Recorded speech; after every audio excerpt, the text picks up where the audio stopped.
हमारा सपनों का घर था और आपने उसे गिरवी रख दिया। कहते कहते शीतल जी की आंखों में आंसू आ गए। अभिषेक जी बोले, मुझे बहुत दुख है शीतल, लेकिन मैं क्या करता। लड़के वालों की मांग थी गाड़ी की, कहाँ से देता। कितना जोड़ तोड़ करके शादी का इंतजाम किया है। 2 दिन रह गए हैं शादी में। आज सुबह ही समधी जी का फ़ोन आया था।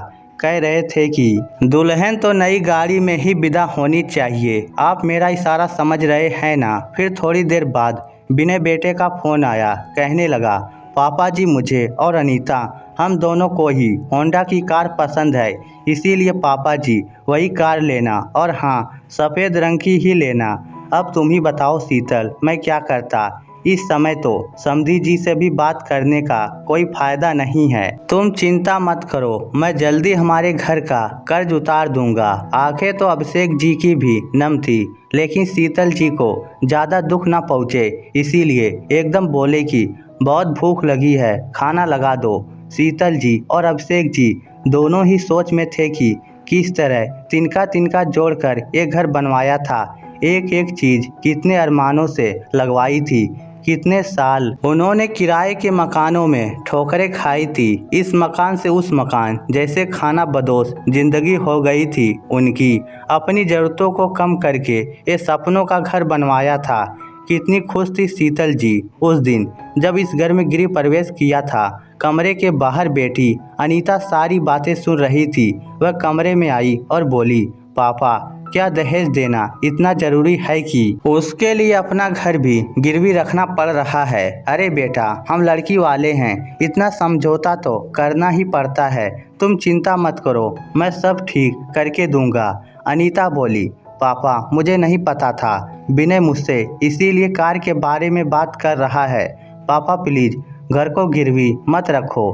मैंने देखा है कि कितने अरमानों से आपने और माँ ने ये घर बनवाया था। नहीं पापा, घर गिरवी नहीं रखा जाएगा, मैं बात करूंगी विनय से। तभी अभिषेक जी बोले, मुझे तुम जैसी बेटी पर नाज है बेटा, लेकिन शादी में केवल 2 दिन रह गए, अब बात करने का समय नहीं रहा।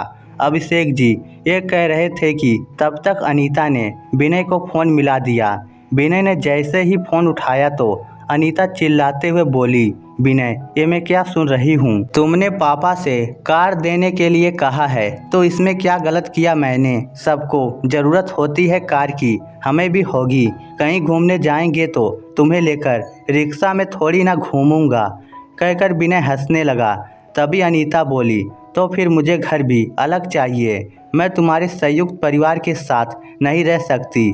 मुझे इस घर में अकेले रहने की आदत है। ये क्या बकवास कर रही हो तुम। क्या यही संस्कार दिए हैं तुम्हारे पिता ने। यह सुन अनीता बोली, तुम्हारी मांगों में संस्कार तो कहीं लिखे ही नहीं है विनय। तुम्हारी मांगों में तो बस फर्नीचर, गहने, रुपया और कार ही है। संस्कार तो कहीं है ही नहीं। इसीलिए मैं अपने पिता के दिए संस्कार उनके पास ही छोड़कर आऊँगी। यह सुनकर विनय चुप हो गया। विनय मेरे पापा कार देने के लिए अपने सपनों का घर गिरवी रख रहे हैं, जो मैं कभी नहीं होने दूंगी। आज घर के साथ मैंने अपने संस्कार भी गिरवी रख दिए। मैं आज ही ये रिश्ता तोड़ रही हूँ, क्योंकि जो आदमी अपनी पत्नी की ज़रूरतें अपने आप पूरी नहीं कर सकता, ऐसे आदमी से मैं शादी नहीं कर सकती। अनीता की बात सुनकर विनय अफसोस करता हुआ बोला, मुझे माफ़ कर दो अनीता, तुमने मेरी आंखें खोल दी है। अपने मम्मी पापा के कहने से मैं भटक गया था, लेकिन अब मैं सब समझ गया हूँ। पापा से कहना घर गिरवी रखने की कोई ज़रूरत नहीं है। और हाँ, मुझे गर्व है कि मेरी होने वाली पत्नी इतनी समझदार है कि अगर मैं कुछ गलती कर रहा हूँ तो वह मुझे डांट फटकार लगाकर समझा दे। मुझे ऐसे ही जीवन साथी की तलाश थी, और तुम दुल्हन बनकर मेरा इंतजार करना। परसों मैं तुम्हें अपनी दुल्हन बनाकर ले जाऊंगा। ऐसा कहकर उसने फ़ोन काट दिया। विनय से बात करके अनीता के सिर से मानो जैसे बहुत बड़ा बोझ उतर गया था। वह अपने पापा से बोली, पापा अभी जाकर घर के कागज़ वापस लाइए, और ये कागज़ माँ की अमानत है, इन्हें माँ से कभी मत लेना। ये घर हमारे सपनों का घर है। हमने इसे अपने प्यार से बनाया है, इसे हमसे कोई नहीं छीन सकता। अभिषेक जी और शीतल जी ने यह सुन बेटी अनीता को गले से लगा लिया। दोस्तों, अक्सर ऐसा होता है कि एक पिता अपनी बेटी की विदाई के लिए खुद बाजार में बिकने को तैयार हो जाता है। यही वह समय होता है जब एक पिता सबसे ज़्यादा विवश हो जाता है। इस स्टोरी को लेकर आपकी क्या राय है, नीचे कमेंट करके हमें ज़रूर बताइएगा। धन्यवाद।